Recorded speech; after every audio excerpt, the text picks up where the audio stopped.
हमने यही सोचकर क्रांति का मशाल उठा लिया, क्योंकि जुल्म सहना भी देश के प्रति गद्दारी है। हम अपने दुश्मनों को चैन से रहने नहीं देते, कि हम अपने दुश्मनों को चैन से रहने नहीं देते, यही तो कवि बाला बिहारी की कलाकारी है।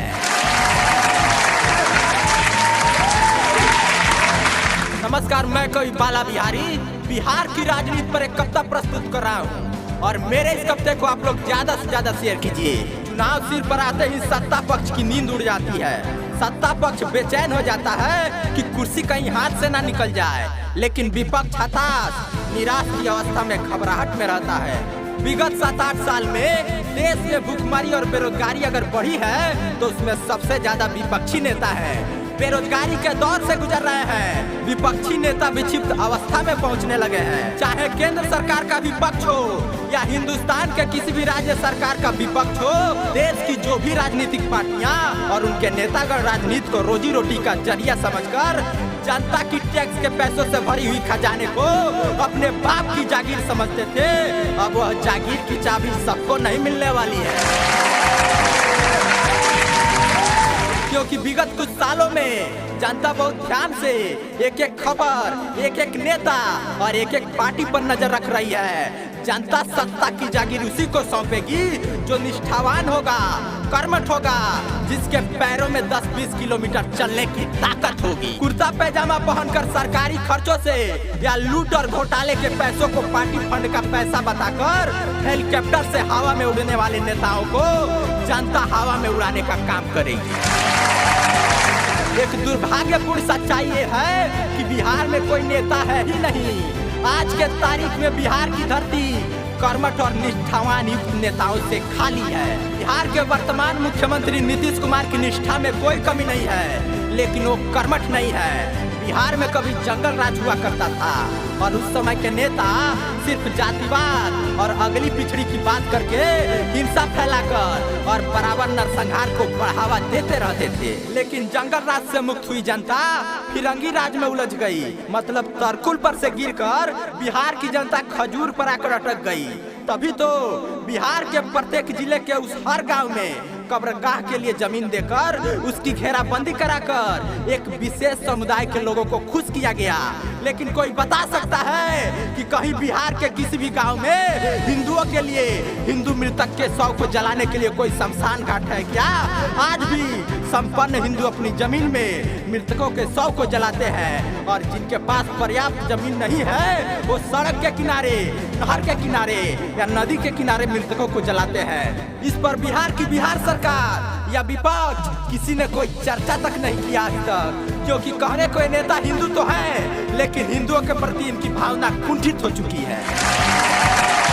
बिहार में एक नया पार्टी का उदय हुआ है। उस पार्टी की मुखिया लंदन से पढ़ के आई हैं, अंग्रेजी बोलती है। मैं उनसे पूछना चाहूंगा कि मैडम, आप जिस धूर्त और कपटी लफंदर अंग्रेजों को अपना आदर्श मानकर विकसित और सभ्य समझती हैं, उन अंग्रेजों की औकात यही है कि जिस समय उनको खाने पहनने का भी ढंग पता नहीं था और शिक्षा क्या होती है इसकी समझ भी नहीं थी, उस समय हमारे आर्यवर्त रूपी हिंदुस्तान में 2 यूनिवर्सिटी चलता था, 2 विश्वविद्यालय था, तक्षशिला और नालंदा। मैं आपसे यह पूछना चाहूंगा कि लाल बहादुर शास्त्री, जयप्रकाश नारायण, ललित नारायण मिश्र, दीनदयाल उपाध्याय, लाला लाजपत राय, सरदार पटेल सहित नरेंद्र मोदी, अमित शाह इत्यादि नेताओं को तराजू के एक पल्ले पर रखिए। जो नेता विदेश में शिक्षा ग्रहण नहीं किया है, और तराजू के दूसरे पल्ले पर विदेश से शिक्षा ग्रहण करने वाले नेताओं को रखिए, जैसे जवाहरलाल नेहरू, इंदिरा गांधी, राहुल गांधी, शशि थरूर, अखिलेश यादव सहित पूर्व प्रधानमंत्री डॉक्टर मनमोहन सिंह, और देशी और विदेशी शिक्षा ग्रहण करने वाले नेताओं के राजनीतिक जीवन से लेकर व्यक्तिगत जीवन का विश्लेषणात्मक अध्ययन कीजिए, फिर समझ में आ जाएगा कि कहाँ का शिक्षा कैसा असर दिखाता है। एक बात और मैं आपको बता दूं कि हिंदुस्तान में शायद ही किसी के पास डॉक्टर मनमोहन सिंह जितना डिग्री होगा। अब सवाल ये उठता है कि उतना डिग्री हासिल करके उन्होंने किया क्या? मनमोहन सिंह ने ही कहा था कि देश के संसाधनों पर पहला अधिकार मुस्लिमों का है, बस उनकी डिग्री की उपलब्धि यही तक। बिहार में हम किस पार्टी और किस नेता को अच्छा कहें और किसको बुरा कहें यह बहुत मुश्किल है। किसी के राज्य में हत्या और अपहरण के लिए परमिट मिलता था तो किसी के राज्य में BA, BCom, BSc के 3rd ईयर कोर्स को 6 ईयर करने का परमिट मिला। हिंदुस्तान का शायद पहला राज्य बिहार ही होगा जहां 3 वर्षीय कोर्स को 6 वर्षीय बनाकर छात्र छात्राओं के भविष्य के साथ खिलवाड़ किया गया। जंगल राज में सत्ताधारी नेता और उनके सगे संबंधी लूटते थे, लेकिन सुशासन सरकार में अधिकारी, कर्मचारी और मुखिया लूटकर करोड़पति हो गए। बिहार के मुखिया के हाथ में जाने वाला कोई भी योजना, कोई भी फंड का अगर लेखा जोखा सरकार मांगे तो बिहार में एक भी मुखिया जेल से बाहर नहीं होगा, सबको जेल जाना पड़ेगा। ये है बिहार की सच्चाई कि होशियारों से भरी है बिहार की हर गली, कि होशियारों से भरी है बिहार की हर गली। यहाँ हर कोई समझता है अपने आप को बाहुबली। मेरी बातें बुरी लगे चाहे लगे भली, कि मेरी बातें बुरी लगे चाहे लगे भली, लेकिन सच यही है कि बिहार सरकार है सलीम तो विपक्ष है अनारकली। कि नेताओं तुम्हारी कथनी और करनी से दुनिया अनजान रहती, कि नेताओं तुम्हारी कथनी और करनी से दुनिया अनजान रहती, मगर देशभक्ति की चाह ने ऐसा सुरूर कर दिया कि सत्ता के लालच में कोई किसी को पहचानता नहीं, कि सत्ता के लालच में कोई किसी को पहचानता नहीं। जियो के फ्री डाटा ने कैसे कैसों को मशहूर कर दिया। कि जंगल से निकाल कर रेगिस्तान में फंसाया नहीं जाता, गौर कीजिएगा कि जंगल से निकाल कर रेगिस्तान में फंसाया नहीं जाता, तरकुल से उतार कर खजूर पर अटकाया नहीं जाता। कि बुजुर्गों का कहना है नीतीश जी, कि बुजुर्गों का कहना है नीतीश जी, कि दोस्त से थोड़ी अनबन हो तो हड़बड़ा कर दुश्मन को गले लगाया नहीं जाता।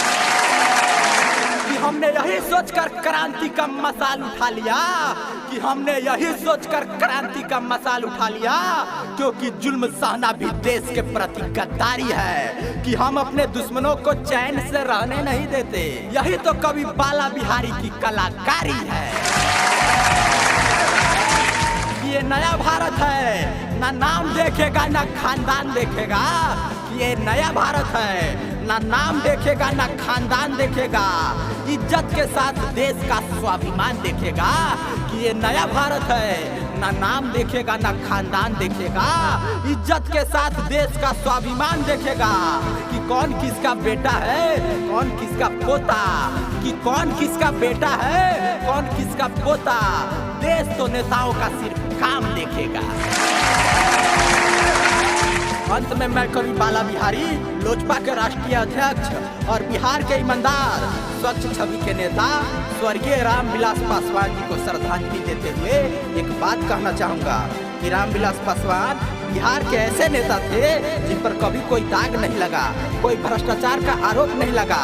उनकी मृत्यु पर तेजस्वी यादव बहुत दुखी मन से अपनी श्रद्धा सुमन अर्पित करते हुए चिराग पासवान को सांत्वना दिए हैं। तो चिराग पासवान से हमारी बात हुई थी तो उन्होंने कहा कि मैं रामविलास पासवान का बेटा हूँ, मेरे पिता ने कभी किसी का कर्ज उधार नहीं रखा है, तो मैं उनका पुत्र होने के नाते किसी का कर्ज कैसे उधार रखूंगा।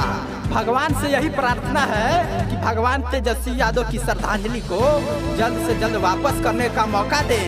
फिर चिराग पासवान जी कहते हैं कि भगवान अगर बीच में मौका नहीं देंगे तो अगला चुनाव आते आते हमको मौका जरूर देंगे। कि ये नया भारत है, ना नाम देखेगा ना खानदान देखेगा। कि ये नया भारत है, ना नाम देखेगा ना खानदान देखेगा, इज्जत के साथ देश का स्वाभिमान देखेगा।